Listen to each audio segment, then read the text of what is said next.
Good to see you. Well, good afternoon. Happy New Year. Welcome to the Minnesota Council on Disabilities Annual Legislative Forum. It's great to see everybody here.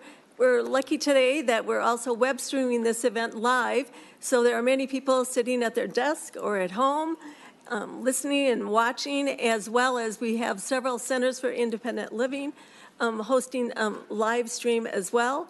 And there may be a few even on the telephone, so we want to welcome all of those that are participating in that way. The Council on Disability was created back in 1973, and we exist really as an advisory state agency to the governor, to the state legislatures, to the state agencies, and the public regarding disability issues. My name is Joan Wilshire, and I'm the Executive Director of the Council on Disability. With us here today, we have a brand new council chair as of 6 months ago, appointed by the governor, Nancy Fitzsimmons. I think we'll have folks stand or raise their hand. Yes. And we also have with us, well, Ted Stamps and Marshall, so we'll just say a shout out to Ted Stamp. Dee Martineau, she's in the room here. Nikki Villavicencio, let's see, Christy Claudio, and let's see, I want to make sure I don't miss anybody. And I said Dee Martineau, so I think we've got everybody who's in the room for council members, but Myrna Peterson, exactly, came all the way from up north. So thanks so much for the council members for attending here today. So without any further ado, I think we're going to move right forward into the event, and I'm going to introduce our Vice Chair of the Council, Lauren Thompson. Yeah, my name is Lauren Thompson, and I'm Vice Chair, as Joan said, and I have been honored to work with the community to help improve the personal care system, advocating for more funding, benefits, and training for workers that we know will lead to better care for clients. I know, and we know, our lives depend on it. I look forward to all of us coming together this session as we pursue greater accessibility, transportation, and improved care. Because when we can all live and work and be active, it doesn't just benefit us, it benefits all of Minnesota. So as we move forward, I'd like to welcome the governor and lieutenant governor and thank them for their ongoing support.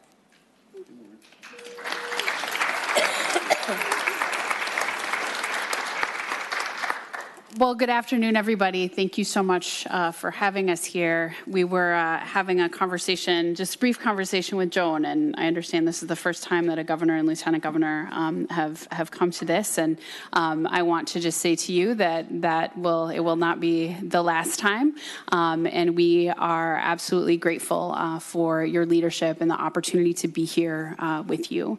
The Minnesota Council on Disability is an incredible partner in the work that we do to make sure that every Minnesotan is treated with dignity and with respect for their abilities.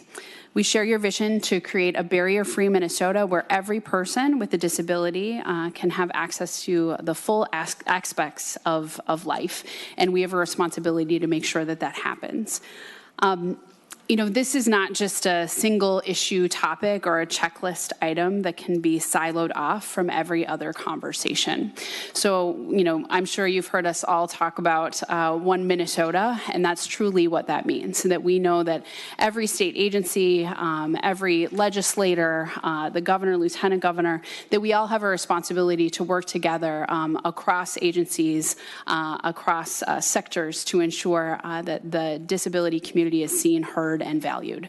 And we take that seriously. I also just wanted to give a shout out to SEIU Healthcare, who is in this space right now. And Lauren, yeah, you can cheer for that. I heard some cheering. Yep. And also just wanted to say a big thank you to Lauren Thompson for your leadership. The conversation that we were able to have with PCAs and with their clients just a few months ago was one of the most important conversations and experiences that we've had so far within our young administration.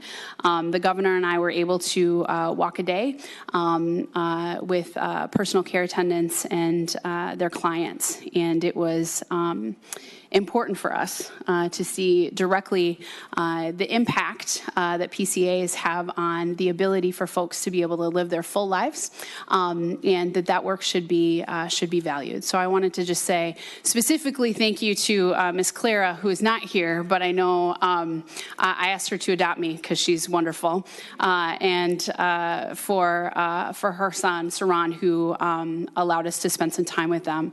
It was a powerful and moving experience, and absolutely impacted us, and will impact the way that we continue to do our work in our administration. So thank you. This is the lens that we need to look through as we talk about all issues, as I mentioned before. So transportation and housing, healthcare, jobs and employment, safe communities, so that all Minnesotans can enjoy everything that our great state has to offer. I look forward to continuing to work in partnership with the Minnesota Council on Disability and the disability community to move forward together so that we are co-creating solutions together. We know that the best ideas and solutions come from the communities who are most impacted by them. So us being here today is a really important step in that direction, and just are grateful for the work that you have done, but more importantly for the work that we will do together moving forward. And with that, I'd like to introduce you to my partner in justice and my favorite co-worker, Governor Tim Walz. Well, thank you, Governor Flanagan, Lieutenant Governor Flanagan. I'm getting ahead of myself there. For the work that you do and the voice that you bring to the table every day. Joan, thank you. Nancy and the council, we're grateful. The hard work you do, the voice and the advocacy work. To the legislators who are here, I want to thank, we have a bipartisan group of legislators here, leaders in the Minnesota House and Minnesota Senate. It's great to see you here. We have county commissioners and others who are here. And then each and every one of you, thank you.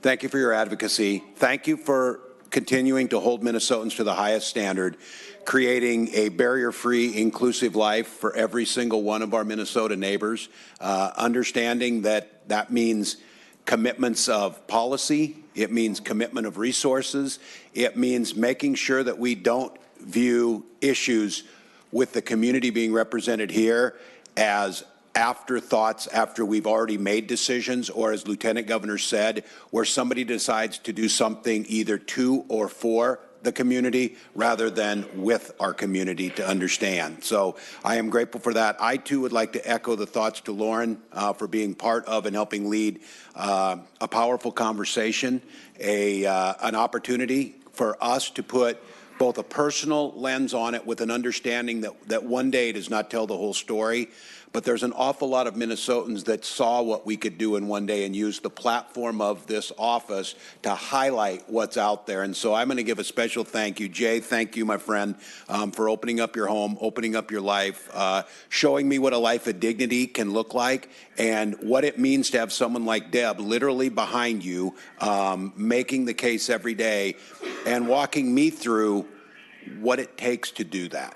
That was powerful. It was humbling, but it was also, I think, as you intended it to be, a very strong call to action that if we truly believe that the dignity of every individual and the work that PCAs do, then we certainly can't hide behind paying them less than they would make at Quick Trip or making sure that it's difficult to retain and keep people. And I think that message there to the legislators, to us, to our fellow Minnesotans, is PCAs provide critical services, it is cost effective, and it improves the quality of life. And that relationship between individuals and their care provider is foundational to the quality of their life. And I heard it time and time again, Lauren expressing it too.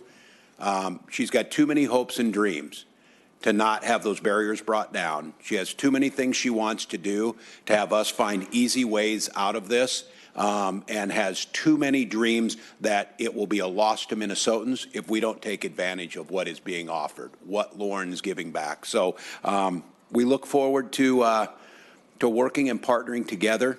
I appreciate, amongst all else, that the advocacy in every corner of the state from our community for inclusion is as strong as in any issue that we talk about because of the dignity of every single individual. And the camaraderie and the bipartisanship that is shown in the legislature around this issue is truly encouraging. So we're hopeful. We know that words without action don't cut it.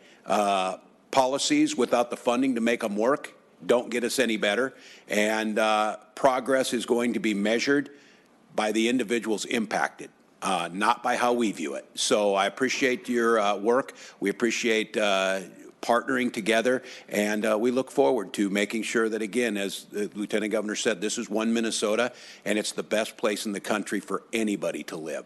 Thank you.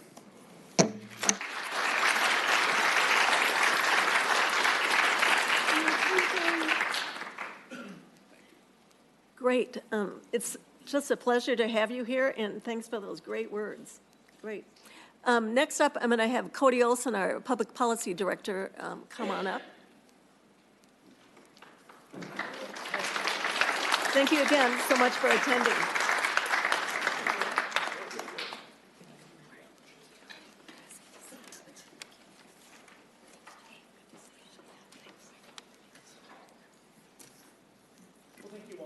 Coming out today and for being a part of our legislative forum. This is a very exciting time to bring different folks in our community together and bring allies and policymakers together to solve common problems and to better Minnesota. And so, like Joan stated, I have had the pleasure of working for the Minnesota Council on Disability as the public policy director in doing public policy work. And so we have been working together over the past year with different advocates, with different organizations, state agencies, allies, policymakers, with the governor's office to create a robust policy agenda that focuses on human rights. And that is the theme of our forum today. We have 3 sections. We have invited legislators from the different sections during the legislative forum. We're focusing on bonding issues. We're working on healthcare and human services, and we're also working on transportation issues. And this is we've created a policy agenda that reflects those different areas that we'll be talking about today. So rather than diving deep into them now, we are going to work on invite our legislators to come up very soon. And I'll just kind of give some highlights of some of the issues that we're working on. For example, in bonding, working on making state parks more accessible, making our capital more accessible, a couple different areas like that. And then in transportation, working on areas related to on-demand equitable transportation, working heavily on PCA transportation reform, increasing access to dental care services, all kinds of different things like that. So moving into the next section of our agenda, first I want to thank and welcome legislators who have agreed to be here today. I know a few would like to provide some welcoming comments before we move into the legislative panel. So I want to first invite Representative Constantine to come up and share some work that he's been working on.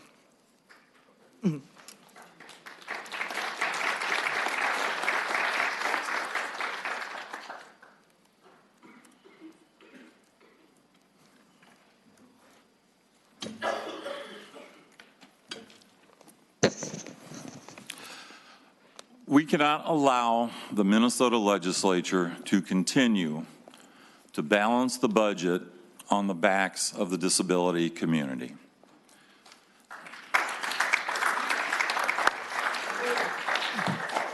That has happened for the last 20 years. We are in a crisis. We cannot find people to be caregivers anymore because, as the governor mentioned, they can make more money in fast food and Quick Trip. I have a bill that will mandate that all caregivers have a minimum wage of $15 per hour. This is not a partisan issue. There is culpability on both sides for how we have kept these people in servitude. This bill is One Minnesota. It is moral, it is humanist, it's pro-life, it's pro-family. It deals with what we need to do first off, and that is to pay the caregivers. Recently, I was emailed by a young woman. She's 17 years old, and she's in a nursing home because she can't find caregivers to take care of her. She has MS. She gets to make 2 decisions a week about what her meals are going to be. That should be an embarrassment for the entire state. I am asking everybody here, everybody that's listening, to contact Senator Gazulka, Speaker Hortman, Senator Abler, Representative Liebling, and let them know that you think the caregivers deserve a raise to $15 an hour. That's the only way we're going to get this done. You need to do it loud, you need to do it often, and you need to be persistent. It is way past time to get this done. My one regret right now is that Representative Loeffler, who passed away, would not be here to see it. She has been an advocate for these people for the entire time she was in the legislature and was a superstar. Thank you. Thank you.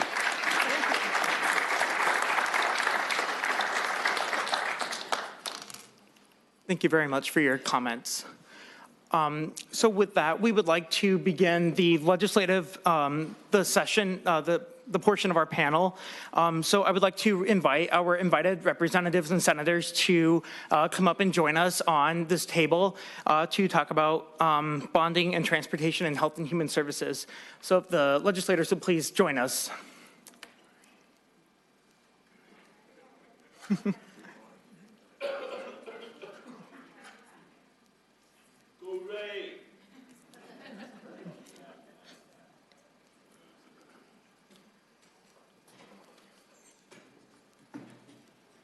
So joining us today, we have a wonderful group who have agreed to join us today. They're all from the 3 areas that we've been talking about, from left to right. I'll let you all introduce yourselves, if you will, starting on my left. This is the Senate. You have to switch the button, right? Yes, so make sure you flip your mic on. Representative Steve Elkins from Bloomington's District 49B. The district also includes portions of Edina, Eden Prairie, and Minnetonka. My name is John Hoffman. I represent Senate District 36, which is Champlin, Coon Rapids, and Brooklyn Park. And if you go any farther north, you're going to be in that little town of Anoka. So don't go quite far that north, but it's good to be here. Thank you, everyone. Senator John Osinski, District 24, which is Faribault, Otana, Waseca. I represent the Minnesota Academies in Faribault as well. I am on bonding and transportation, and thank you again for having me. I'm Representative Raymond Dean. I represent District 59B, which is most of downtown Minneapolis, the southern part of North Minneapolis, and all that area in between. Representative Elise Mann from Burnsville and Lakeville.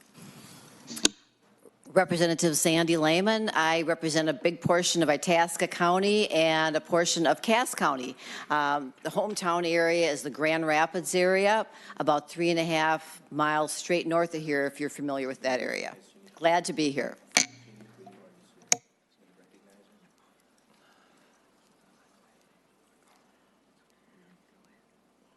Okay.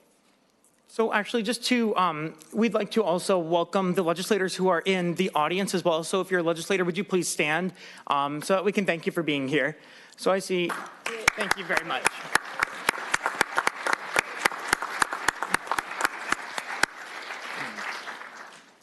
Well, let's jump right in, and the first topic is bonding. Bonding. I think we always want to start off with the question is, why is bonding important? Why should we care about bonding? Who wants to start? I'm happy to start. Bonding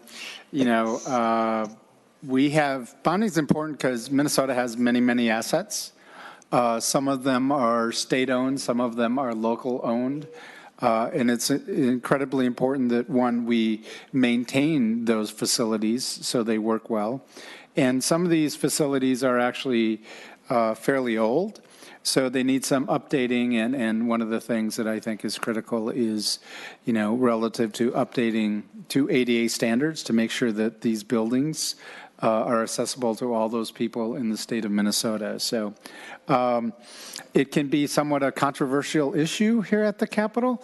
So it's one of those areas that I think creates a great opportunity for us to work bipartisanly to do what's most important for the people of Minnesota. I think I'm the second representative up here that's not part of the bond or the Capital Investment Committee, and we take capital investment pretty seriously. It's one of the few times that we all get on a bus and actually travel all over the state of Minnesota. And this was my first year in the Capital Investment Committee, and boy, was that worth it. It was grueling. I mean, we put in 13 and a half, 14-hour days. But and 17 of those days traveling all four corners of the state and the metro area. And it's a bipartisan group. So you've got DFLers, you've got Republicans, you've got bipartisan staff, you get to know each other, and you get to see what we own out there, what we own as a state, what we own as local governments. We get to know communities.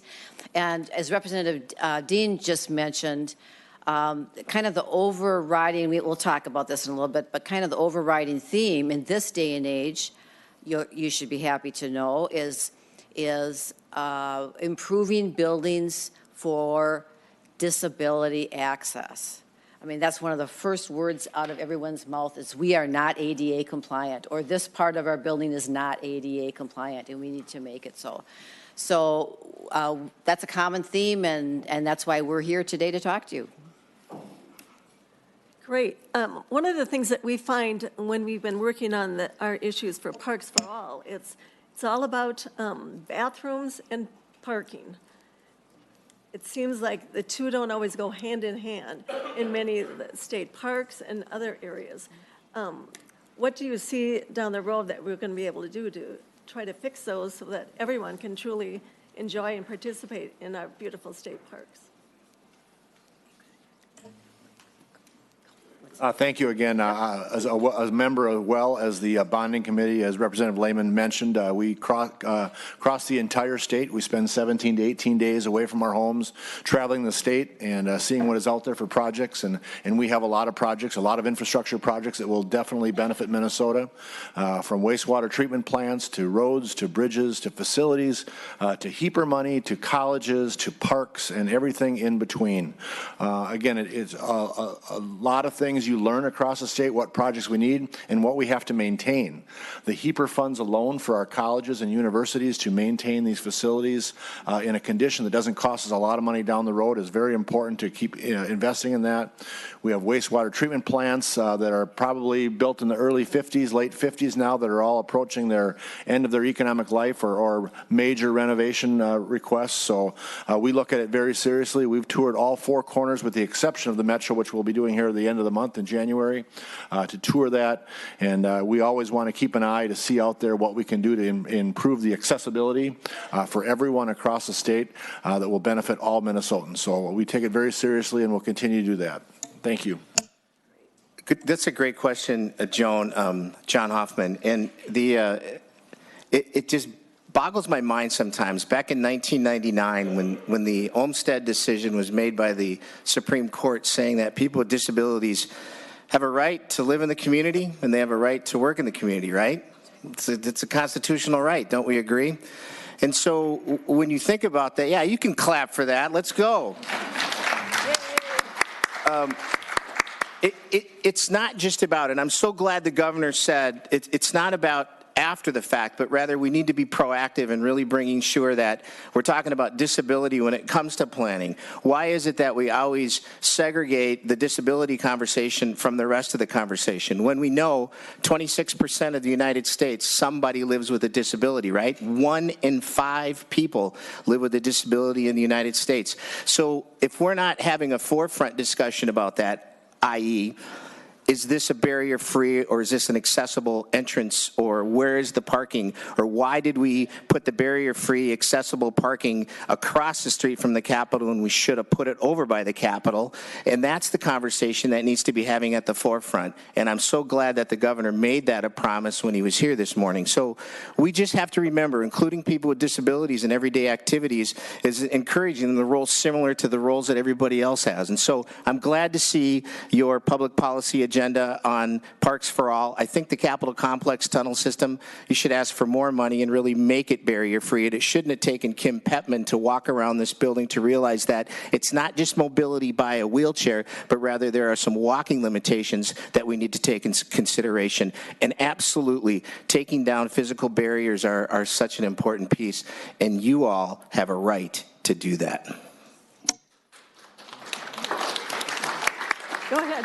Yeah, Steve Elkins here. So I think another thing that we need to be vigilant about in the bonding area is just making sure that as the state develops state trails in particular that are defined in state law, that as those trails are built out, that we have facilities that are accessible to people in wheelchairs as well, which we're not always doing a good job of. And it looks like we've got someone new on the at the table here, Senator Hayden. Welcome. What's your name?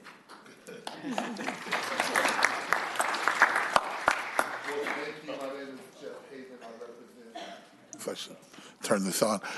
My name is Jeff Hayden. I represent Senate District 62 in South Minneapolis, and I'm very happy to be here. I sit on both of the Health and Human Service committees, and I am the ranking member on the Human Service, our Health Human Service Reform Committee. I'm going into my 12th session in the legislature. I spent 3 of those in the House and now going to my 9th year in the Senate, and I have always served on the Health and Human Service Committee, so there's plenty of friendly faces that I'm looking at today, and I am ecstatic that you're here today. I'm here to listen and learn. I have a very esteemed group of panelists that are here today, and I want to continue to advocate, push, fight for, use whatever influence I have to ensure that we are thinking about everybody in this society, and that we, Senator Hoffman eloquently said, that we're not segregating or we're not looking at people with disabilities differently than we look at the rest of Minnesotans. It's the work that I've been doing passionately, not only for the communities that you represent, but we often represent multiple kind of communities that have barriers in front of them. The POCI communities, like I said, people with disabilities, and then just in general, really making sure that we have fair and equitable treatment of all Minnesotans. So once again, I'm ecstatic to be here, and really want to listen intently on what are the things that we need to focus on next session and beyond. And I will say this, not to make this political, because this is a bipartisan or nonpartisan issue, but I always say this, that when we come to talk to you this summer, make sure that you're expressing to people what is the most important things for you, and then ensuring that they're going to support those issues moving forward. And then the last thing that I will say is look at their track record to see if they've supported it in the past. Great. Let's move forward here and start talking about transportation. As we all know, in the disability community, transportation is what makes our world go round and around. And if we don't have it, it puts us to a sudden stop. So what are we going to do about ensuring that we have good access to transportation as we look into the legislative session coming up here. Go ahead, Representative Lehman. Well, I'm not on the Transportation Committee, but I'm going to just say a couple things about transportation because I see it as one of the very key issues for people with disabilities that are homebound. And I'm here actually today because we have an advocate in our community who's outstanding. Her name is Myrna K. Peterson. She's in the audience, and she's on the council, appointee from the governor. And one of the reasons that transportation is such an issue is because people with disabilities that are homebound are invisible, right? If you don't see them, you don't think about their needs. And what Myrna has done in our community is made herself visible in a very positive way. I mean, the woman has a smile on her face, and she's been through a lot. She was in a horrible car accident in the mid-1990s that left her wheelchair-bound. And she decided to do something about it. In 2015, she and a friend who had been in a similar accident got together and said, we're going to break the Guinness World Record. We're going to draw attention to how many people there really are in this community who are disabled. And they got the word out. 351 people in wheelchairs showed up. 351 people in a community of Grand Rapids, about population about 10,000. And they tried to break the Guinness World Record for being in motion at the same time for the longest, most wheelchairs for the longest time. Well, out of that spun something called Myrna Lee Mania. And they have been on the ground, very visible in our community. And I would just encourage all of you to use this as a model. Because what happens then is when your city council is building that new building or building that new park, you're invited to the table. And that's what's happening in Grand Rapids, Minnesota, Itasca County, is Myrna and her fans are invited to the table, so that building is built with handicap accessible features. And right now, I know we're talking with Myrna about transportation issues. They have developed a kind of a pilot using grant money in the community for vouchers, just so people can get out and take a part in community events in the evening. Right now we have something called Arrowhead Transit, a bus that will take people during a short period of time during the day. But if you're in a wheelchair and you want to see a play at night or go to the theater, what are your options? They're pretty expensive if you don't have a friend with a wheelchair accessible vehicle.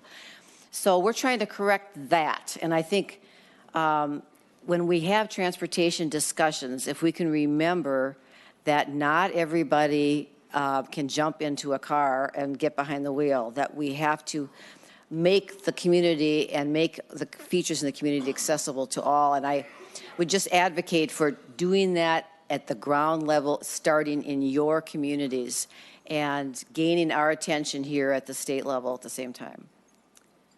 Thanks for those great words. We love Myrna. She's in the back there, and a new council member, and she's a great advocate for the issue of transportation.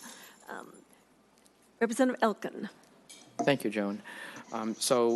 This year, we should point out that we made one significant accomplishment in transportation, which was to break out the budget for metro mobility out of the Metropolitan Council's budget as a separate line item, which improves its visibility and should, in the future, help ensure that the funding is adequate and isn't competing for general transit purposes.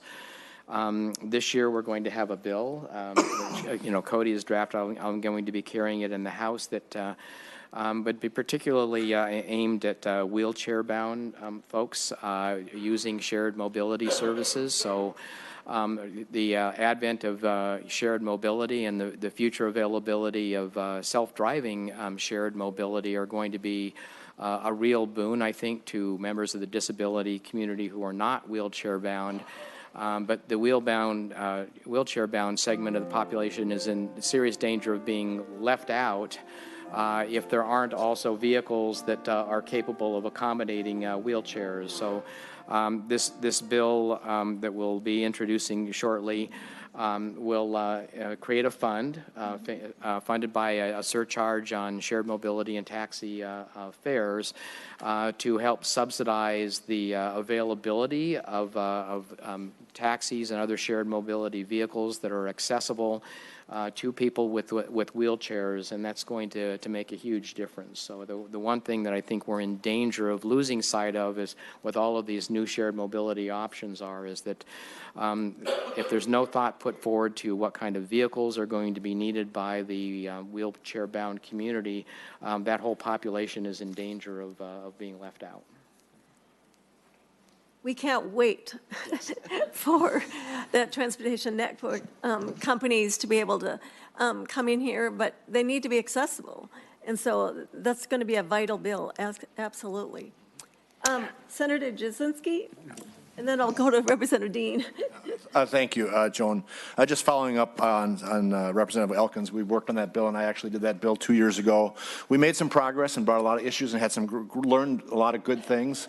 We didn't get it to the finish line, but I think this year we'll continue on with that, and hopefully that will come. You know, the market rate of those companies to help set up taxi cab business or other businesses that have been impacted by those changing technologies will help allow for new vehicles that have more accessibility, and we can do that. So especially in the smaller rural communities, it's just as much an issue as it is in the metro. I know it's a big thing here, but some of our smaller towns, the towns that I represent, Faribault, Owatonna, Waseca, are much smaller, and those small towns need it just as much as the metro area.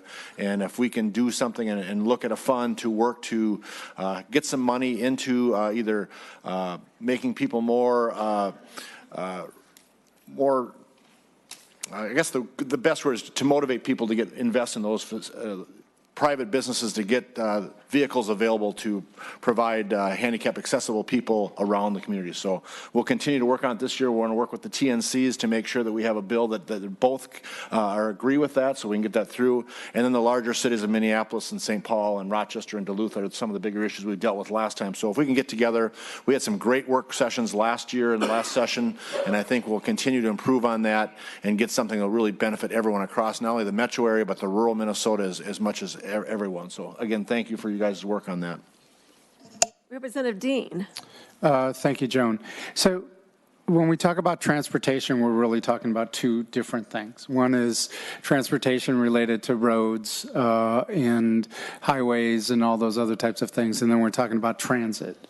And as the senator just mentioned, when we talk about transit, we need to talk beyond the metro area relative to accessibility for individuals to use some form of either private or public transit. In the end, though, the past several years, we've done nothing relative to issues around transit. And I think it's time that we really start stepping up and saying that we need to do more to make sure that people have access to transit. You're correct in that we broke out Metro Mobility from the Metropolitan Council, which I think will have some impacts. But at the same time, we need to make sure that our transit systems are keeping up with the cost of living, the cost of inflation, and the cost of everything else, and we haven't been doing that. Now, relative to transportation, there are some critical projects that we need to consider the ability for individuals to cross.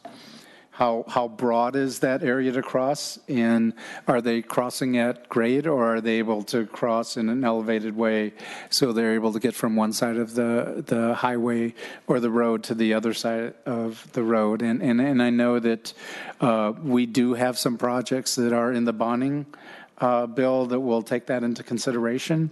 So as we continue to move forward, remember there are a couple different ways we have to think about the issues relative to transportation. And I hope that you all can be very, very strong advocates for transit because we're going to need to fund that in a way in which we're actually catching up for a few years where we didn't increase the funding. Thank you. And just a little added note, the council, we are also working with MnDOT on the autonomous vehicle, self-driving car issue. And so just put a little particular in there to let you know that we'll be letting you all know as things move forward on that particular issue. I think we should jump right into Health and Human Services. That's a big issue. Who wants to jump in here? Representative Mann. Thanks. Healthcare is clearly a big issue for every single person in the state. It seems like access to affordable quality care is dwindling and seems to be a thing of the past almost. And so, like Senator Hoffman mentioned, why do we segregate this conversation, right? In this particular instance, I think we can start broadly by saying we need to work on access for every single person in this state. And that's been one of my goals here at the legislature. However, people with disabilities certainly face extra hurdles. The cost of equipment, medication, specialized care alone will put families into poverty if they are not properly taken care of. And so what we have been able to do so far is we were able to reduce the TEFRA fees for families with children with disabilities by 15% last year, which was a really great win, I think. We also implemented the competitive workforce factor. And right now, you know, we've talked about it just recently, that there is a huge shortage of direct care workers. And by implementing the competitive workforce factor, we were able to address some of this shortage and its funding inequities. And we added $34 million to funding direct care workers in the upcoming biennium, which was also a great step in the right direction. We were also able to change how the wages are calculated by using more accurate and current wage statistics. And lastly, we got rid of some of the spend down for MA recipients, which again, in and of itself was putting people into poverty on purpose, or worsening poverty on purpose. So that was great.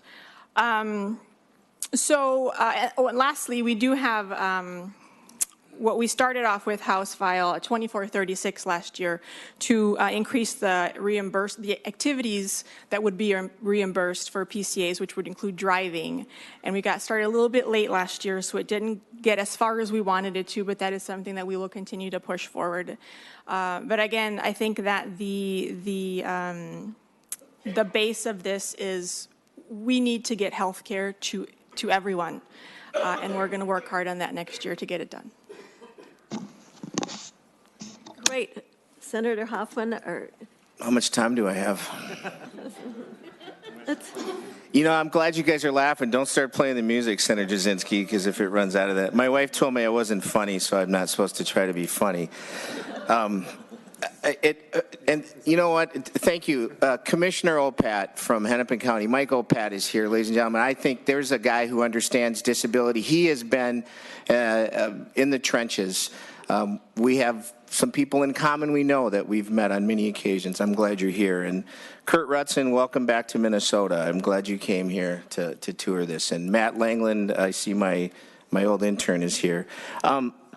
It's blows me away. And Dr. Mann, thank you so much for saying healthcare access is dwindling. Back in 2001 to 2004, when we looked at medical home and we brought it to the state of Minnesota, there was this little-known state representative named Jim Abler, who's now a senator, who actually brought that medical home concept to Minnesota.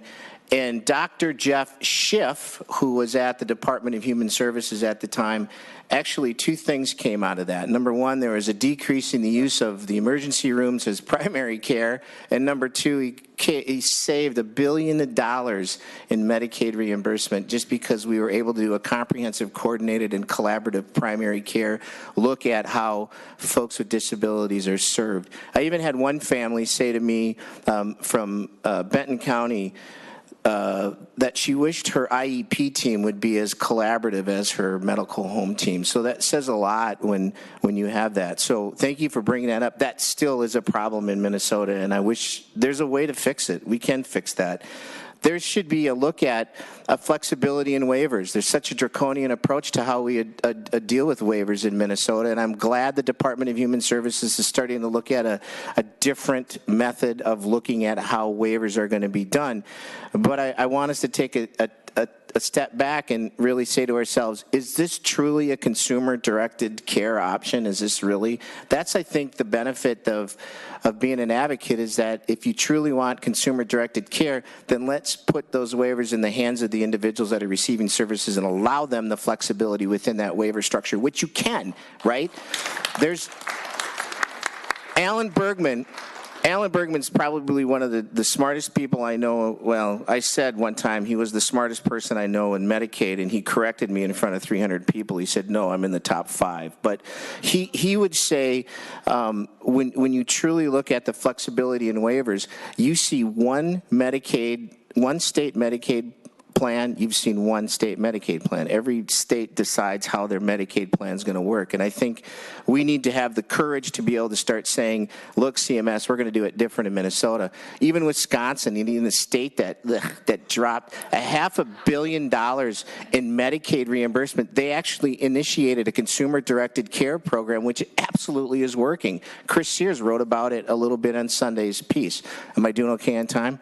So the thing I think we need to look at this session is there's some legislative priorities. Senator Abler's office and my office have been working on looking at how the state hires and maintains employees with disabilities. And there's been articles regarding that. The St. Paul Pioneer Press, the Star Tribune had done one. But we've found that different agencies, supervisors, and administration affect how an employee with a disability is treated. This determines whether they truly have the opportunity to succeed. And what we want to do is take what we've learned and give employees the greatest chance of success and spread it across all agencies. Yes, even though it's a Health and Human Services beginning, all agencies are a part of it, because what did Olmstead decision in 1999 tell us? It's not an isolated impact. It's got to be separated, and it's actually got to be conglomerated. What's the word I'm looking for? Conjugated, whatever the word. It's collaborated together, and not just one agency has it, but we all have an obligation to make sure that that's there. So what we want to see is we need to incorporate training on how to work with people with disabilities, and that is specifically looking at our Connect 700 program in the state of Minnesota. It makes no sense for it to be under established MMB. It should be under the Department of Human Rights, because there is no coordination, or there's no consistency on how is it applied. You have one agency who is finding 599 reasonable accommodation requests. They found 598 reasonable accommodations. They're getting it right because they give the individual the ability to do his job in this point. Where another agency, not only do they not give reasonable accommodations, but they've been sued on multiple occasions, and guess what? They were found in violation of that person's civil rights. So those are the kinds of non-consistencies that we have. So let's listen to what the governor said. Let's make this a consistent approach on that. So if we as a state want to commit to these values, then we truly need to start within our own agencies and keep going on what Governor Dayton started and what now Governor Walz is saying to do. So we're ready to go. And it is not a partisan look. I'm telling you, this is a bipartisan effort, because disability and health and human services leave the ego outside the hallway, and this should be a discussion that has nothing to do with politics.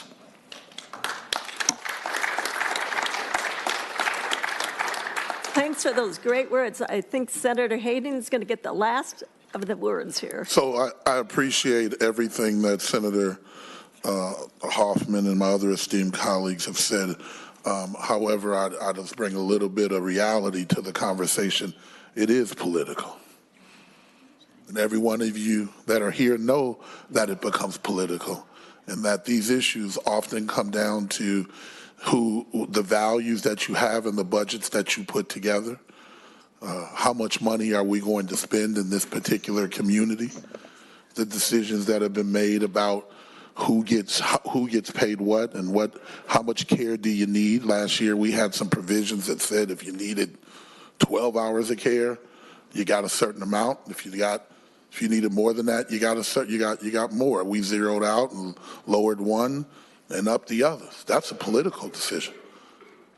That was a political decision made by the majority culture here. So I want us to make sure that when we leave here, that we know that those decisions that are often made by the folks that are in charge, and how much and how they value the care that is given to you, how they value the resources that are given to you, and that it's often who is in charge who gets to make those decisions and who puts those budgets together. I can appreciate Senator Hoffman and Senator Abler's work together. I think it's valuable, and I think it's a model that often we are on some levels.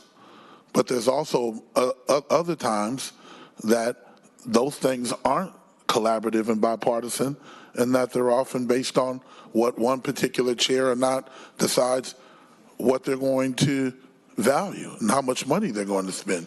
We had provisions last year, speaking of Dr. Mann's talking about TEFRA, well, we had political games being played with TEFRA families. I had the bill. There were things that said, well, if you support this, I'll give you more, and if you don't, I'll give you less. Right? There's many advocates in here who know that that works because they came to my office to tell me. So I'm not going to pander to you. You're sophisticated, smart, and often understand these issues. So yes, if the world was just and fair, then the great things that Senator Hoffman said would work, and we wouldn't be having these problems. But it's not that way. It becomes a political issue, and so we need for you to continue to press and push us, right, and not take a back seat to these issues and demand that your legislators fight for the work that you need to have done. You will hear after each and every, especially each and every budget session, and you might hear it this year, the supplemental budget, depending upon what the February forecast says that they can't afford it. We can afford it. We can do it. We spend a ton of money.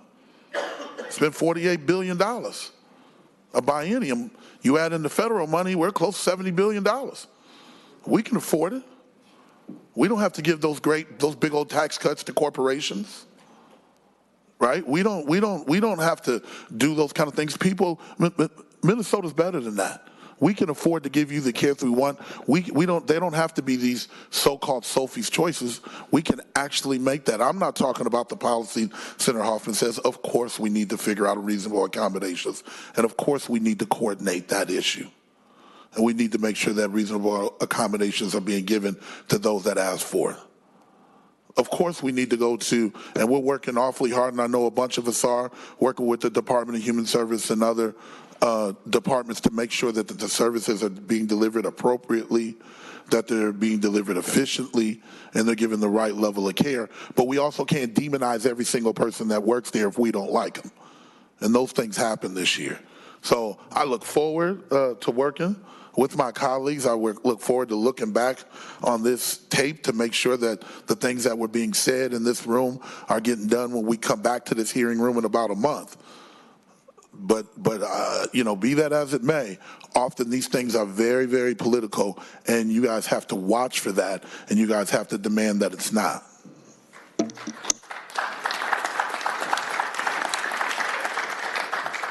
Those are some great words. Thanks, Senator Hayden. It's our time now. We want to invite those in the audience to come up and make comment if you know of some legislation that you want to talk about as well. But now's your time. Come on up. We've got a microphone down at that end. And so we're looking at, though, around 2 to 3 minutes, if you can leave it at that amount, since we still got another hour or so to talk with other folks and so forth. So come on up and just state who you are, your name, if you're representing a group, and what the issue is. Looks like Noah's coming on up, so.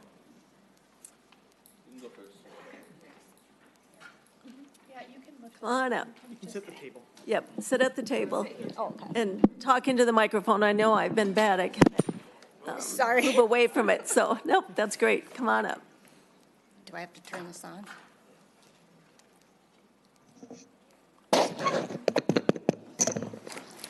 Welcome. Hi, thank you for giving me the opportunity to speak. I was disallowed from bringing my emotional support pet today, and the reason why is because I guess it's the Capitol Security's policy to only permit qualified service animals into the facility.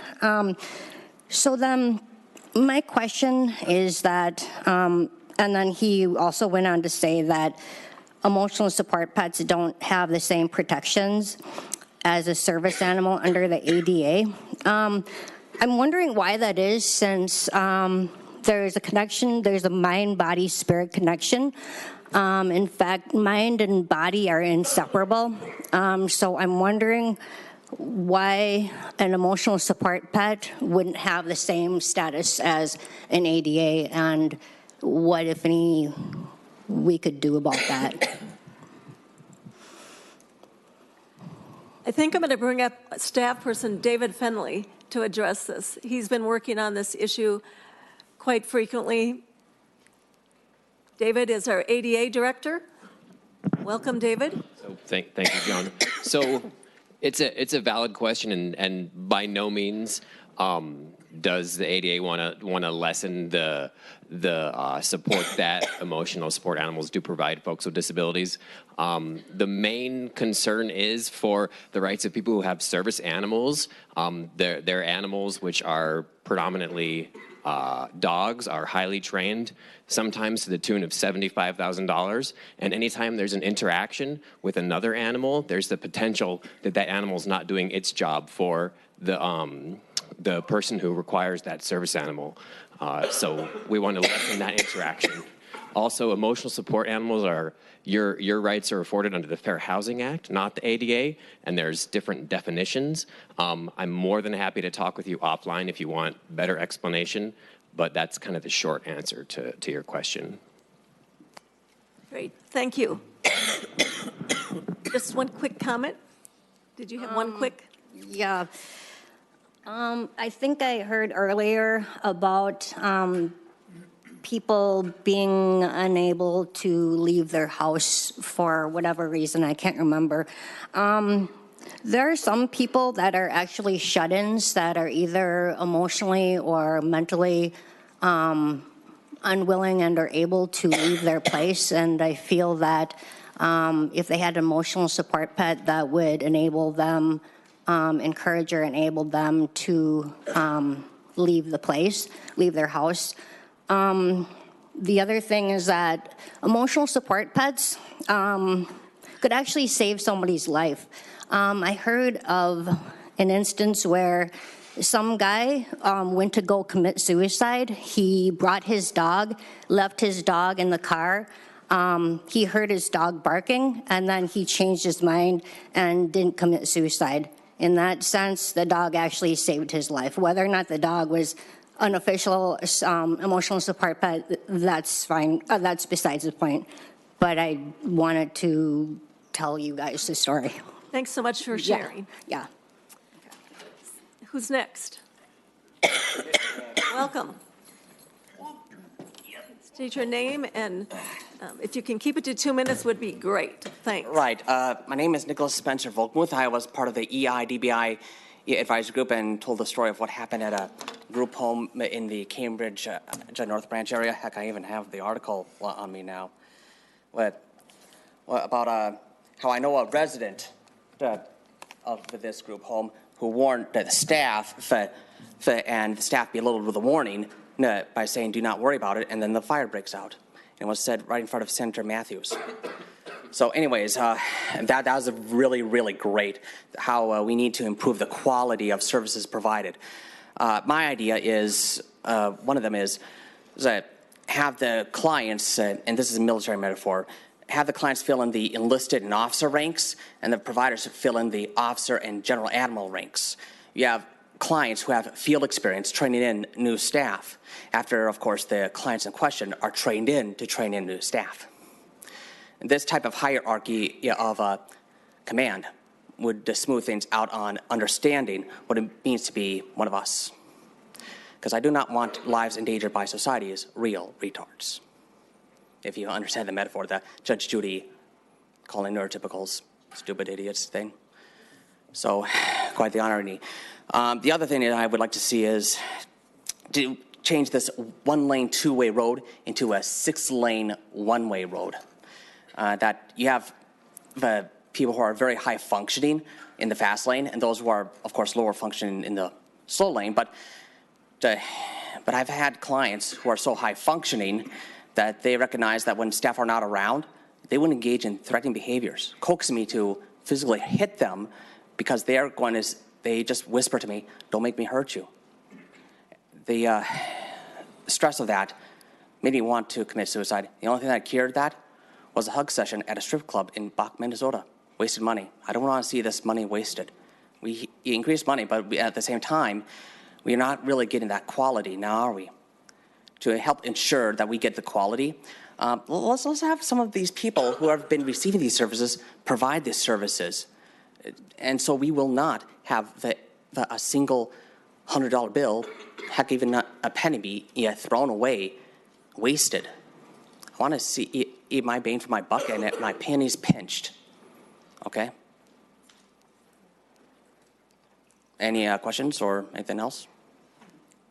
Does anybody here have questions? Okay, well, thanks for sharing. Right, and I'm part of Minnesota's Independence Party.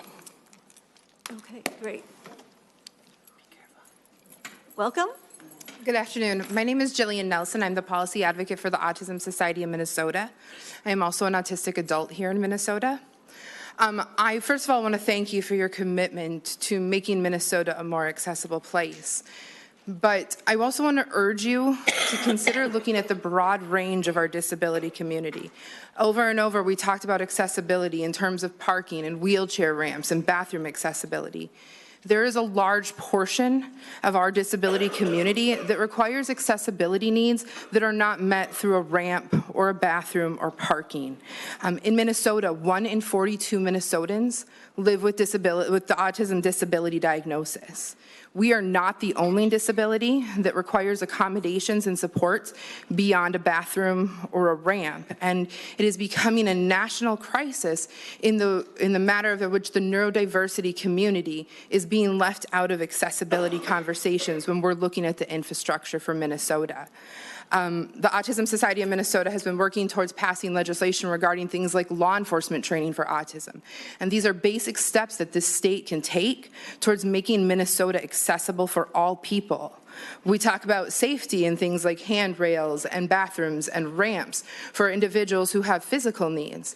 But for many of us, it's things like sensory opportunities to have a safe sensory space within a public building, or to have our public officials such as law enforcement and teachers and DHS workers have an understanding of what neurodiversity means and the very unique needs to individuals such as those living with autism. So I really urge you as the lawmakers going into this session, when you talk about creating an accessible Minnesota, when you talk about one Minnesota, please do not leave behind those of us that are living in this state with an invisible disability, and we need more than a ramp to participate fully in our community. Great. Thank you so much for those important words. Who's next?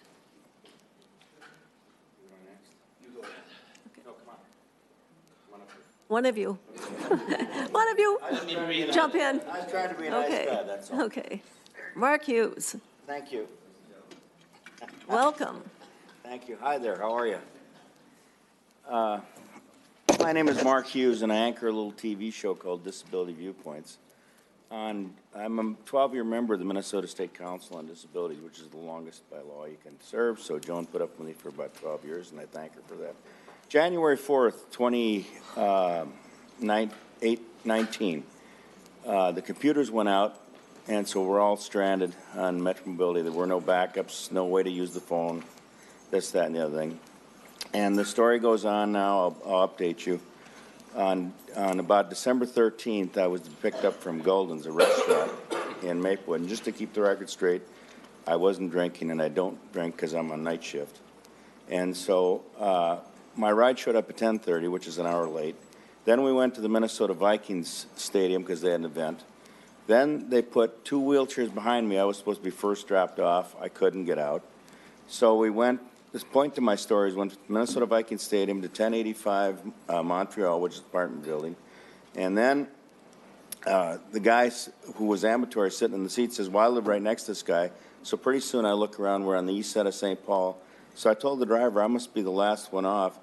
Senior so into this, the next guy was Coon Rapids. We rode to Coon Rapids. I got home to 10 to 2 in the morning for a 4-mile ride. The other thing is that yesterday I was down in our Egan office, and I had scheduled a 3:30 ride. They moved it to 4:15. Nobody contacted me.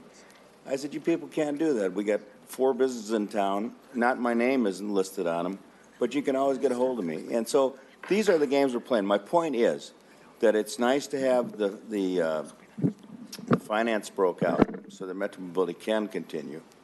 But it's the here and now. It's about management. It means that the management at First Transit, the management of the Met Council, Nick Thompson, Tim Ogren, they're the people that really got to be looked at. I've been down to the governor's office, talked to Sabachka. She wants to create an app for it. The app does me no good. It's the here and now, current, that has to change, has to adjust, and right now. The other PCA issue I'd like to mention is I've mentioned before that this should be on an educational, per education basis as you move up in the ranks of the PCA. Then you can increase your wage. And so the PCA issue is important. I know it is, and I care about each and every disability person in this room. That's why I try to work so hard at this, and I thank you for your time. Any questions? And I'm also looking for any of you senators that want to help me in any way. I'm looking for some help, because this is an issue that can't go on. Thank you. Thanks, Mark. Yep. Another important issue. Okay. Noah, are you coming up? That'd be great. And again, I've got to ask if you can keep it short so we can, there's a lot of folks that want to talk and we want to hear from everybody. It's important. So go for it, Noah. Hi. So my name is Noah. I'm a disability advocate around the state, and I serve on a variety of state commissions, and I apologize if I'm a little less boisterous, but I have a cold and I have a migraine. So I want to thank Jillian Nelson for her comments on accessibility, because that basically completes about half of what I was going to say. The other piece that I really wanted to focus on is the intersectionality of race with disability.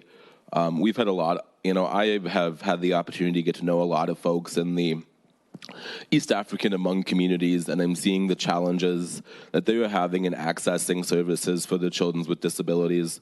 And so as I look around the room, I just noticed that the disability community at large is very Caucasian, and I don't mean that to bother anybody, but we really need to get better at outreaching to communities of color so that they can have the same opportunities for equitable services as everybody else. The second point I wanted to make was in regards to some legislation that I'm working on with Representative Steve Elkins. We talk about accessibility in the fashion of accessible bathrooms, curb ramps, et cetera, and one of the things that I think is often overlooked and has also probably removed me from the League of Minnesota Cities Christmas card list is the issue of digital accessibility. And so I know it's something that's on the council's agenda, and I really want to encourage the council to also pay attention to making sure that public information is available to everybody. My third and final point is I have a bill I'm working on with Senator John Hoffman, and I have several of these types of bills that I'm working on with different legislators, and really taking an in-depth look at some of these state statutes where people with disabilities have been just completely left out of the equation. And one of those examples we've seen on the Governor's Council, I know there's been conversations with John and Dr. Wick, is in regards to health equity. We have had a lot of conversations with the Minnesota Department of Health and the Center for Health Equity, and how people with disabilities have largely been absent from every single study they've done for the past 20 years. And so we are coming back with a bill to just rewrite that entire statute and ensure that disability can really be a part of that conversation as well. And so just overall, I really appreciate you taking the time to listen to me. I'm sorry if anybody gets sick because of my presence. Thank you for your time today. Great. Thank you, Noah. Good points. Muzamo, another one of our council members. Right. Welcome, Muzi. Thank you very much. My name is Muzamil Ibrahim, and I'm a council member. And I would like to begin with some of the talk that was done earlier. Somebody was talking about that we people with disability are invisible. We're not visible. And therefore, when we are not visible, people don't think to do things about us or something that is related to people with disability. And I feel like we are visible, but I think we are forgotten, is how I do see that. Because I'm here, I'm visible in the community, but people are not remembering us. We are being forgotten, is how I would like to begin. And going to my point, and I have heard a lot of talk around accessibility. And when it comes to that accessibility, we mainly talk about park, physical accessibility, moving around. That is not the only thing that we people with disability have issues with. And me as a council member, I never heard talk around education. And education is being a big thing, huge thing that changes our status, but not being talked in accessing for people with disability. And I recently graduated from University of Minnesota, and I've been in school for some years, and I have experienced so many things that were not, accessible for me and for many people who have the same disability as me or different disabilities. And many of them, as a result, stop before finishing colleges or universities. And I really hope that senators and congressmen and women give more attention to education and make it more accessible for people with disability, to make it easier for them, to make it better for them, so that they can graduate and then have status as anybody else. Another thing that I would like to add is that immigrants, and I am an immigrant, as you're seeing me from my accents or from my face, and so when I came to the United States, there's no any means for us to bond, to connect with my new community that I moved into, because there's no much services for people who are immigrants, who have disabilities. And I would also ask you, with respect, to pay more attention to us and also to work with us so that we can have choices to bond, to connect with our new community that we choose to live with. Thank you. Thanks, Muzi. And you brought up some good points. Who's next? Welcome. Thank you. This is on. Thank you. Shout out to everybody for being here. And I just wanted to bring forth some of the challenges that I think we do. I've met with many of you and we've talked, Senator Hoffman, Senator Hayden. We do need help. We need to be recognized.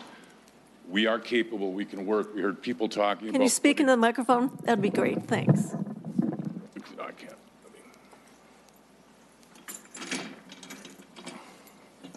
Is that better? Perfect. Thank you for taking your time. As I've talked to many of you, we need help getting recognized. There's many of us in this room that are in this system that feel like commodities. We want to get back to work.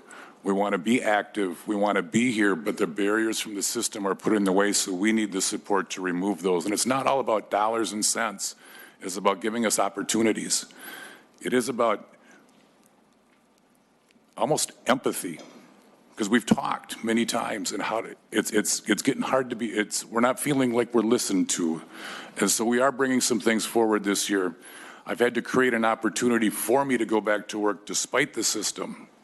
And now we're going to come back and fight the system. Why can't we use caddy waiver funds for service animals to help us be more mobile, to give us some of that purpose? Why can't we use caddy waiver funds to get medical cannabis?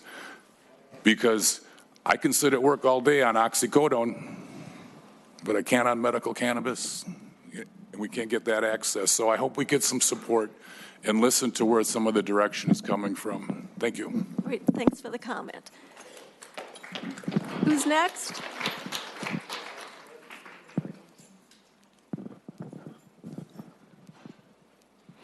Hello. Oh, she's going to go. Hello, my name is Sonny Waleski, and I'm from Faribault, and I'm a deaf individual here. And I have several things I'd like to talk about, but I'd like to see an interpreter license for sign language. Today, people who have businesses, there are people who have jobs and they need to have licenses, but interpreters don't. So I'm thinking,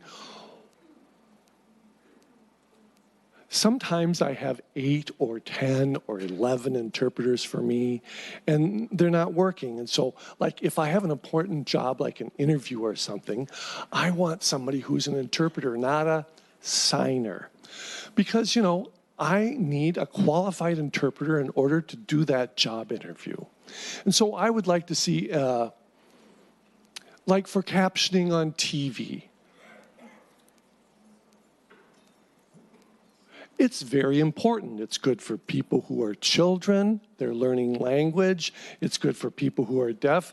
Instead of having to always ask for everything to be over and over and over again, it just consumes so much energy. So I'm just concerned if, like, an emergency were to come up and it would be on TV, like there's some bad weather that's coming in the area, that it would have captioning as just a default that's just ready and on and working.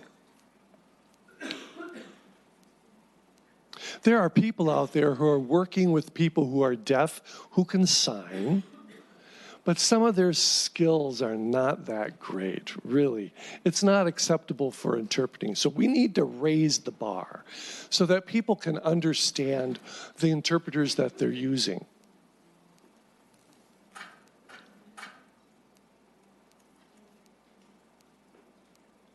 And say that name again. I am on the advisory council for the early recognition and intervention.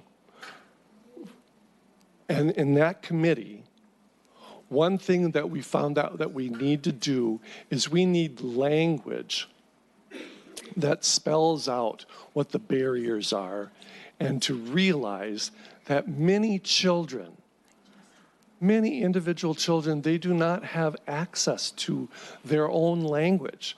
And there's a lot of reasons for that. And so they need advocacy there. And so thank you for your time, and I really appreciate you listening very much. Thanks for your comment. Thanks for Daryl? You're welcome.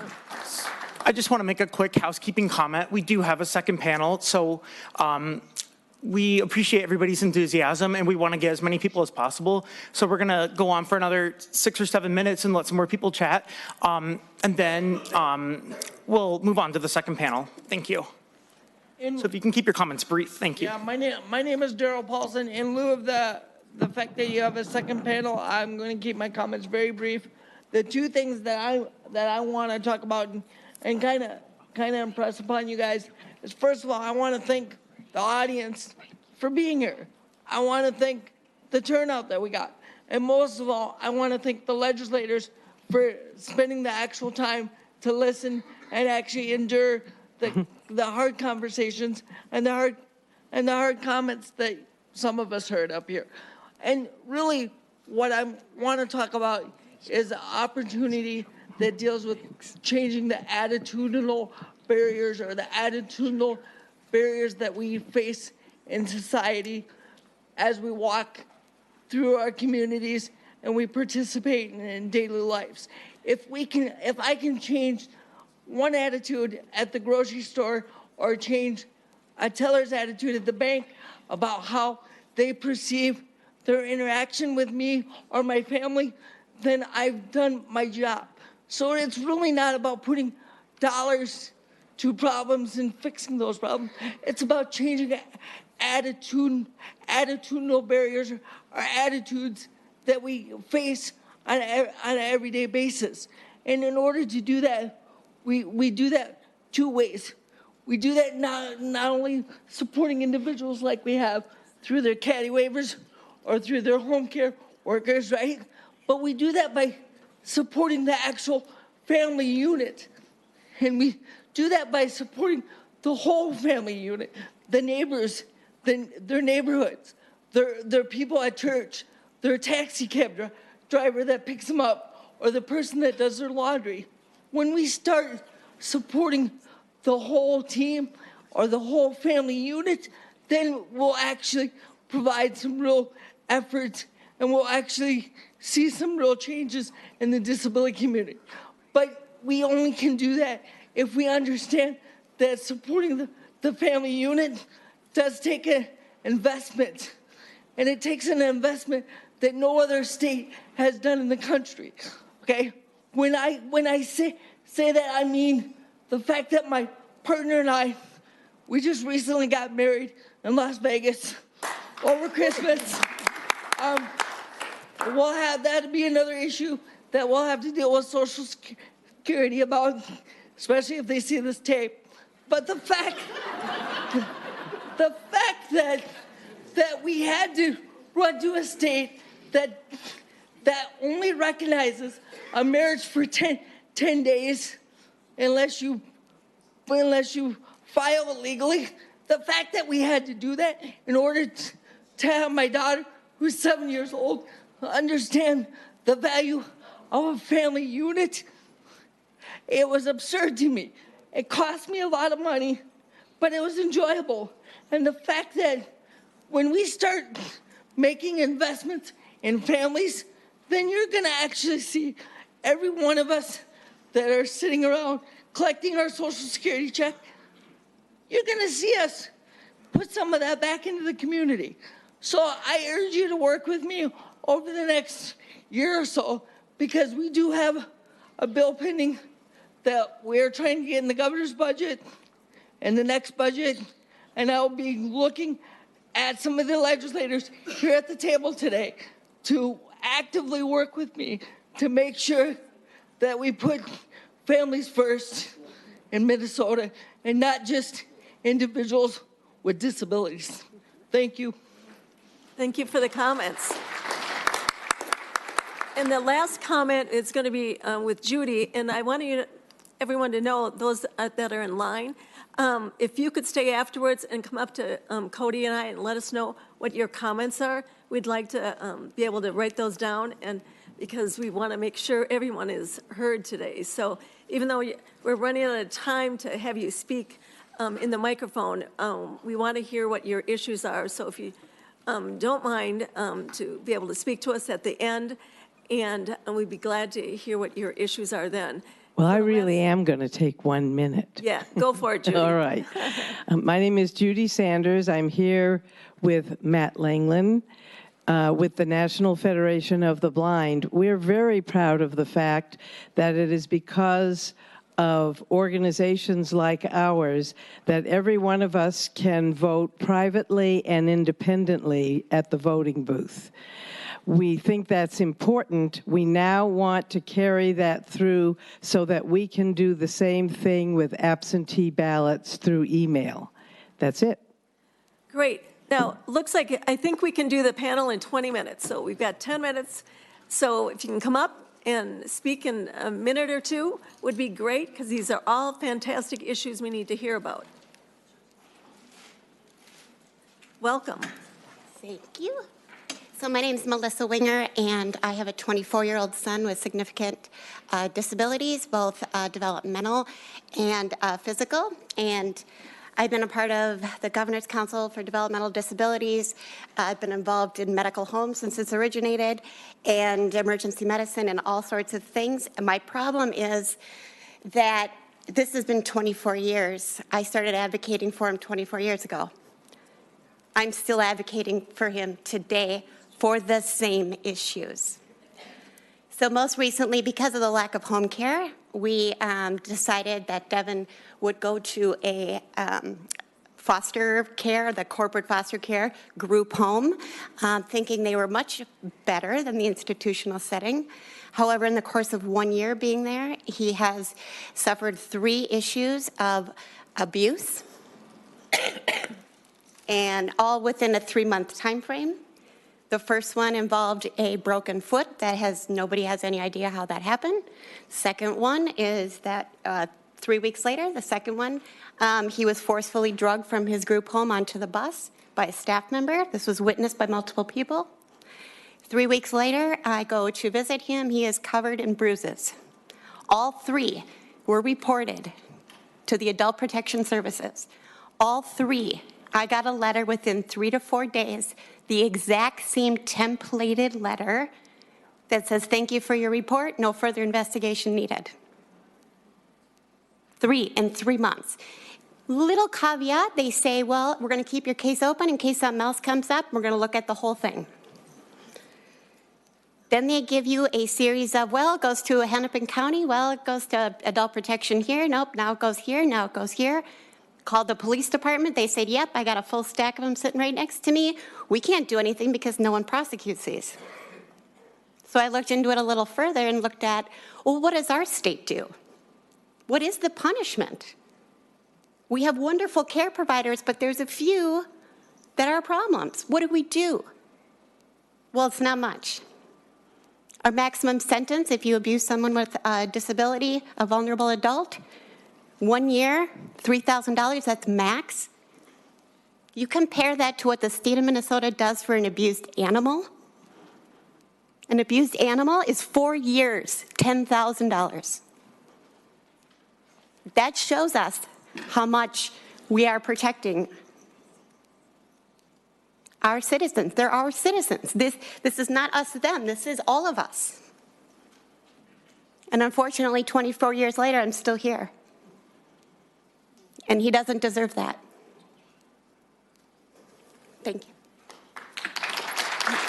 Thanks for your 24 years. Thank you. Go ahead, come on up. My name is Barbara. I'm 28 years old, and I have developmental delays, and I suffer with PTSD. I was verbally, emotionally, and mentally abused in a group home in 2010, right after graduating high school, when I moved into a group home. I was retaliated when I was hungry, where staff would not would sleep in, where I was hungry, where I had to call my mom. It was about 10 o'clock to 11 o'clock, and I was badly burned by going to a beach when I do not swim in little oceans or beaches, because I do not like fish, where I was badly sunburned when the staff wanted to just suntan, and many more problems where I was put behind, where ever since I moved out of the group home, 6 months after moving into one, I've never been the same. I suffer with PTSD. I call places to advocate for my behalf and others like me, and I don't feel heard. I don't deserve to live like this. I just want housing to be fair, and how can housing be fair when my mom and I don't live on much? When I live in apartments, my sensory is really bad to noise and other things. I just want to be heard, and part of me never came back home after moving out of the group home. Part of me died inside, and to this day, I still hurt bad. There's no justice for someone like me. We're told things where there's gonna be help, but where's the help for someone like me? And having better housing. Each and every day, I must go through this pain where feels like very little hope, where I just pray to go home to my real home with my Father in heaven, Jesus, because of the pain I have endured. Thank you. Thank you so much. We've got time for two more individuals. Hello, my name is Jackie Cashley, and I'm at the Minnesota Citizens. I'm at the Minnesota Citizens Minnesota Association of Deaf Citizens. And I am the president. And I'm here because I have concerns related to the chemical dependency program over there at Fairview. They've decided to close that program for the deaf and hard of hearing and blind patients. And they're not going to be providing services after February of 2020. This is a big concern because we're fighting to try to keep that open for them to be able to continue to provide service. Also, we're having a rally on January 23rd at 7 o'clock in the morning at Riverfront Hotel, and January 28th at 7 p.m. at night, Jesus Lutheran Church. It's just not far from here.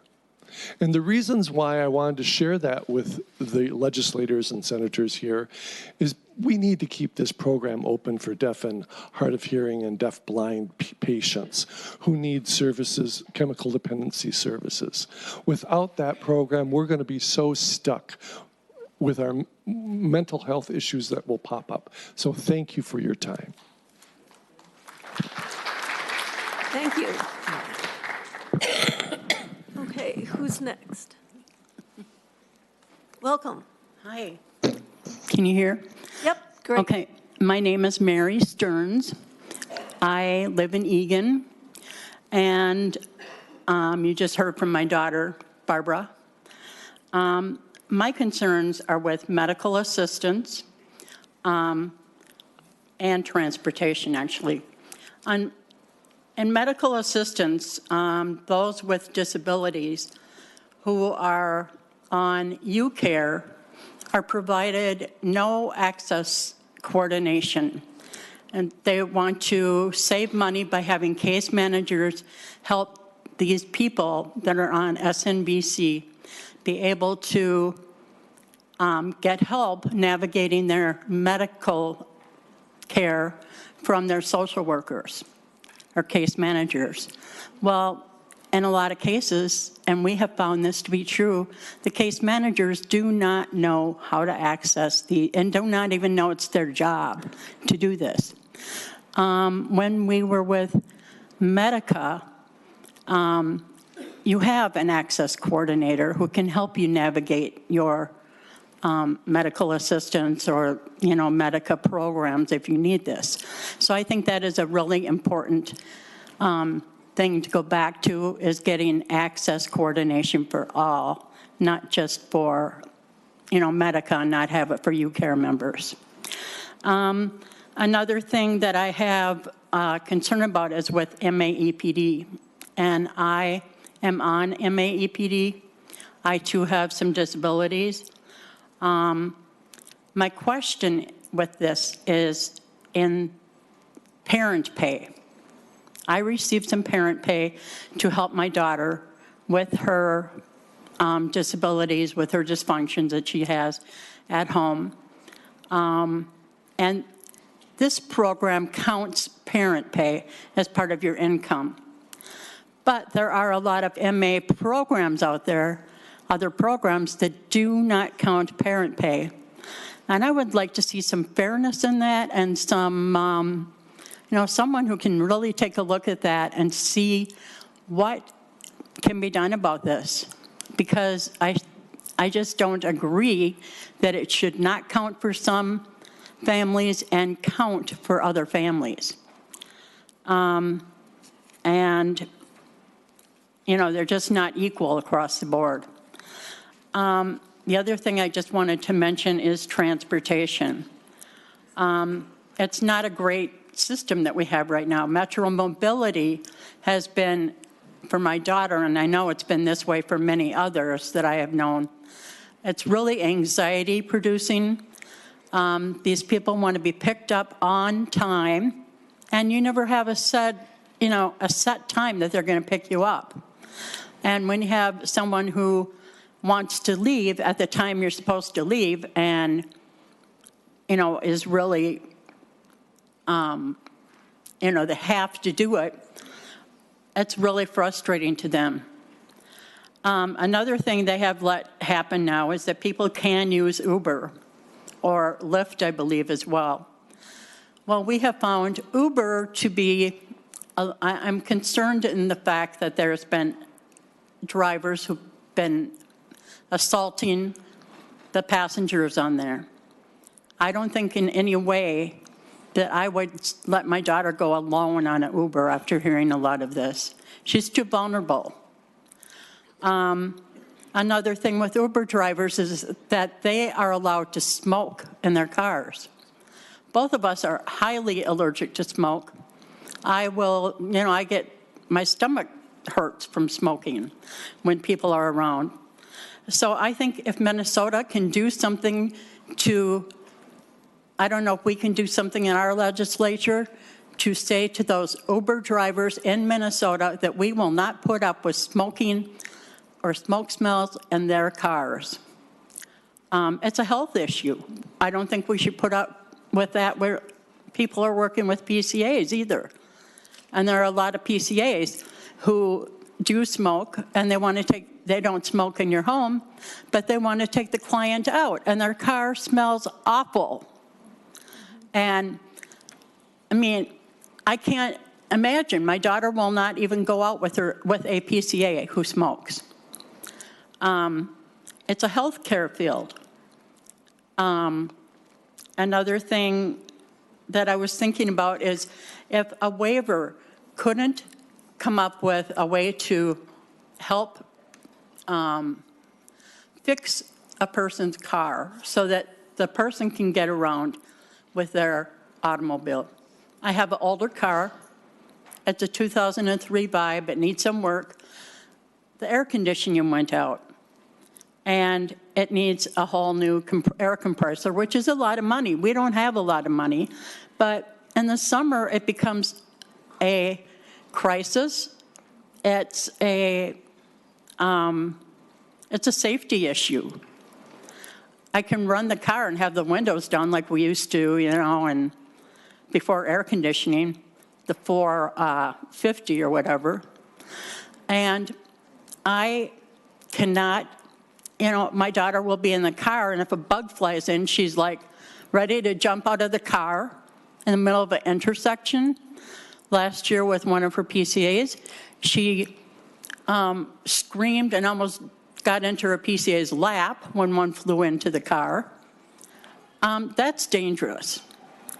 And these waivers, they will fix up houses if housing needs, revamping or something for the disabled. But if you're in a situation where a vehicle is necessary, we don't have anything in waivers that can allow for a family that has low funding to be able to have a car repair.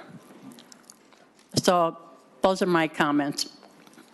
Thanks. They're all great comments. Thank you. Who's next? Come on up. Come on up. Yep. Welcome. Welcome. Hi. My name is Steve. I work at MDI over in Minneapolis. Also, and also a volunteer for the Dodge Nature Center. And I do take Metro Mobility, which I am very thankful for the service. Like I said, it's a share, and it's a shared right of service. But it doesn't necessarily mean a shared ride is actually a good ride. There have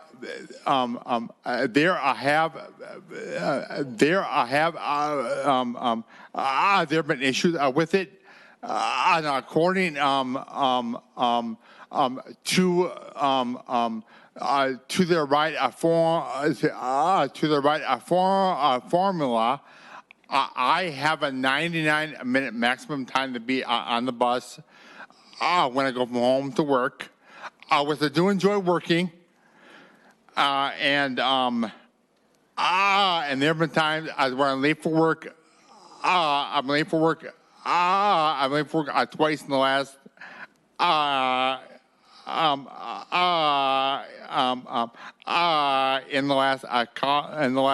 couple months, and I've also had some very, very long rides going home.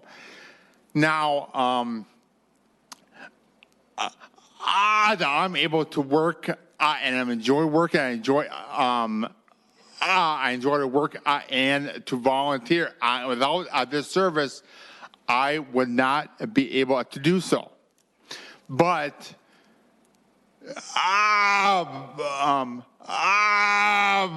sorry.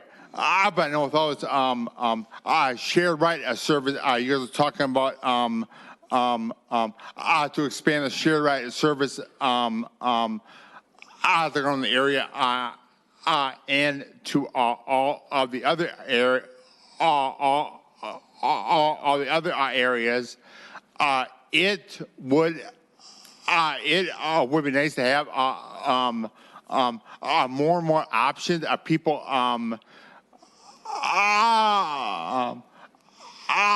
for people like me that can't work. I'm sorry.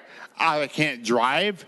That would actually want to work and get to the store and get to a medical appointment and actually make it there on time rather than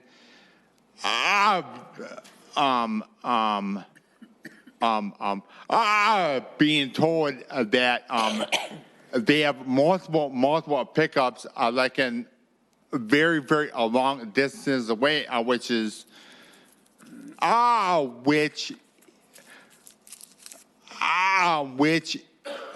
which is frustrating to the people at the right Metro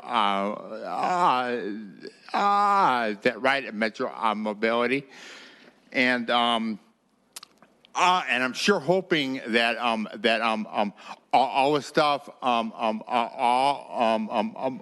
the stuff will pass to where people who can't drive, who want to work, who want to volunteer, want to claim some sense of an independency can do so. So I thank you very much for your time. Great. Thank you. Thank you. Okay, come on up. Thank you.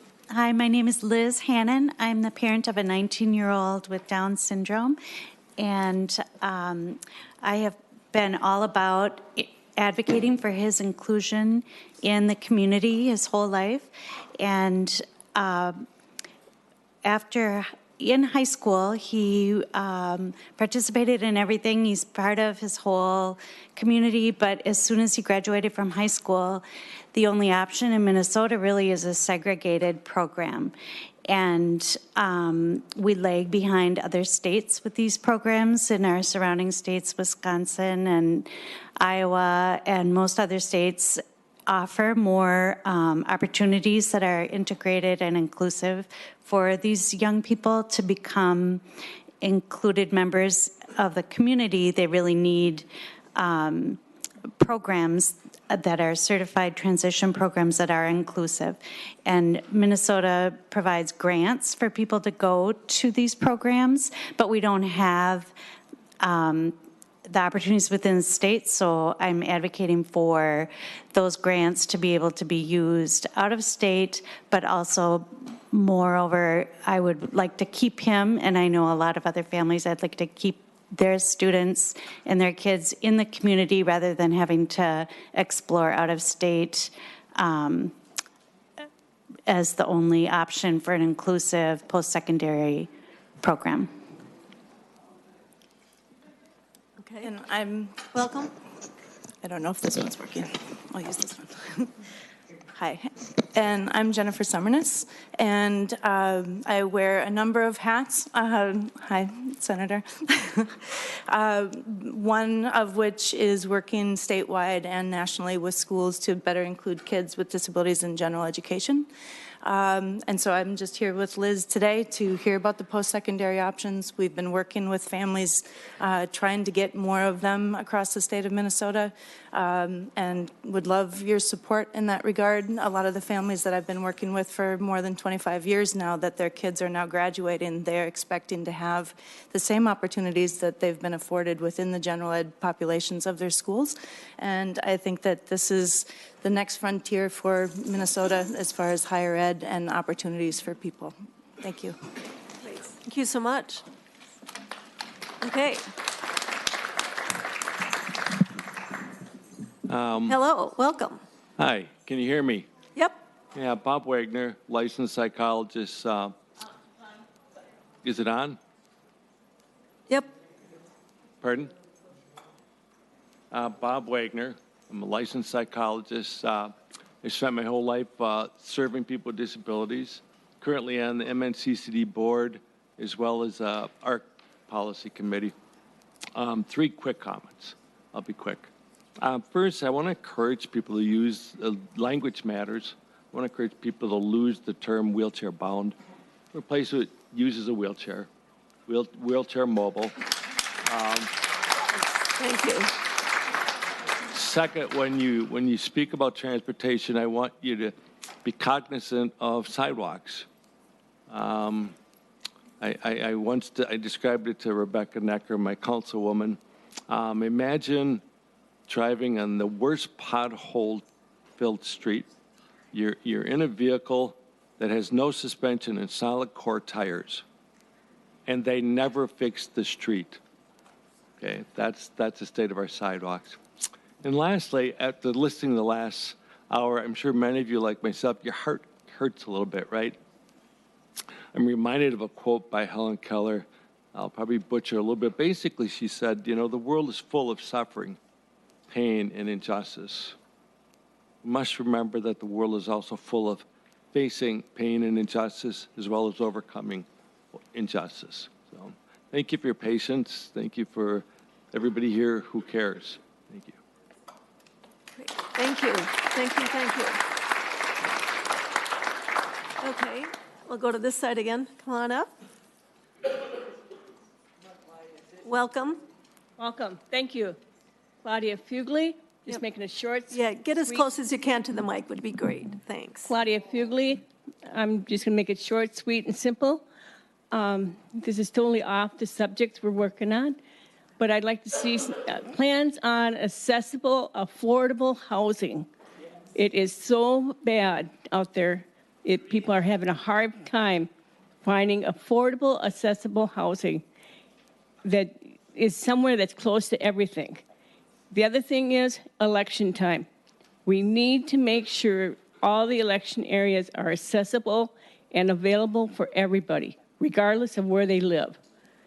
And again, like the gentleman just said, sidewalks and streets, nothing worse than flipping out of your wheelchair or tripping on a pothole when you can't see it. And so we need to make things safe for anybody and everybody, regardless of where they live and what their income is. Thank you. Thank you. Welcome. Hi, thank you for this opportunity. My name is Cammie Laval, and I will try to make this really short. I am disabled and have been since 2016 due to a rare disease called complex regional pain syndrome, also known as reflex sympathetic dystrophy. It involves extreme intractable pain. And what we have found with DHS and the opioid work group is they have not included anybody with disabilities or the disabled community or the Minnesota Council on Disabilities. We would like to see somebody represent people with disabilities who have a medical necessity for these medications, not out of want or desire, but out of necessity. I would not be standing here today unless I responsibly took these medications. I'm a rare disease patient. There's a lot of people with disabilities who are being negatively impacted by this. So we would like to see our legislature, in addition to the council, get more involved with the DHS opioid work group, have a conversation, find out how we can help end some of the negative consequences and individuals like me being negatively impacted by this, because the only reason I'm able to stand here today is because of properly, responsibly using these medications, which I'm going to be forced tapered from real soon. So we just ask for your help and all of our legislators' help, in addition to anyone else here who happens to be suffering due to forced tapering of medications. Thank you for your time. Great, thank you. Go ahead. Go ahead. Either side. Okay, which one of you? Both? Okay, good. Welcome. Hi, my name is Hannah Fernie. Can you hear me? I'm deaf, blind, and I have POTS, which is an invisible illness. But I've been trying to get a waiver because I have some health issues, the psoriasis that you can see, and they keep on telling me I have to pay a spend down to get a caddy waiver or something. I don't have much income to begin with, so that would really impact me. So that needs to be fixed. And also, I have a support service provider. Maybe you would compare it to a PCA, but that's for deaf blind people. And I only get 20 hours a month. That's not enough time to do what we need to go do. Like, they help me with grocery shopping, going to the bank, different things. So thank you. Thank you. Okay. Welcome. Hello, my name is Gina Schmidtdeal. I have a seat on the board of the Down Syndrome Association of Minnesota, and I also am in Partners in Policymaking right now. And thank you.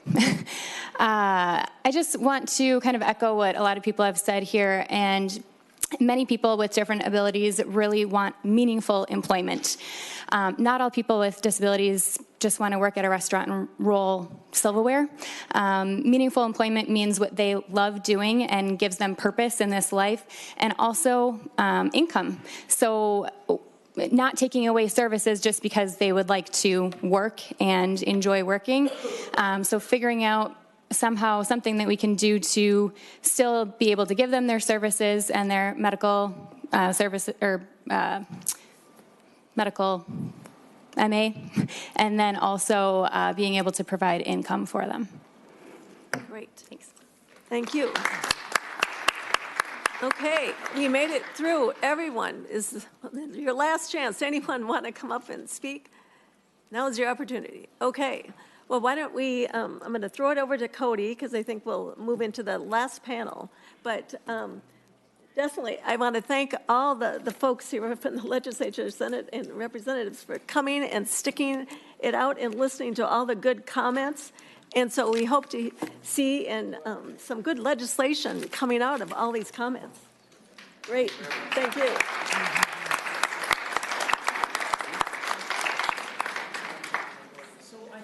Since we are at the end of our time, I think what I want to do is recognize everybody who was invited to our panel. If everybody who was on our panel could stand and know that these people are resources for our community.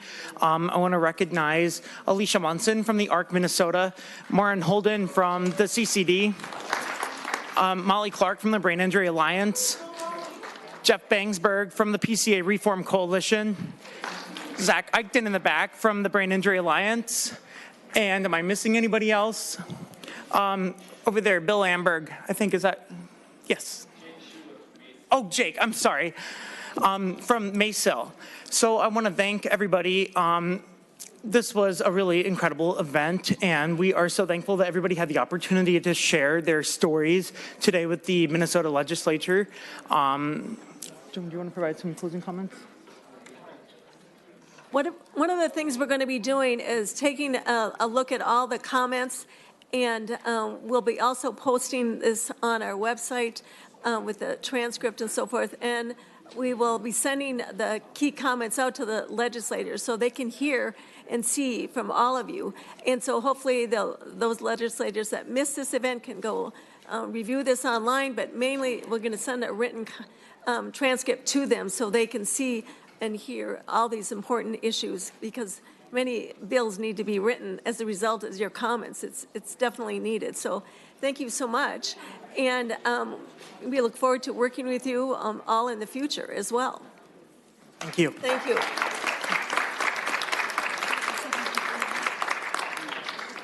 talked to all the community panel members that we were going to let people do comments. A lot of them have to leave because of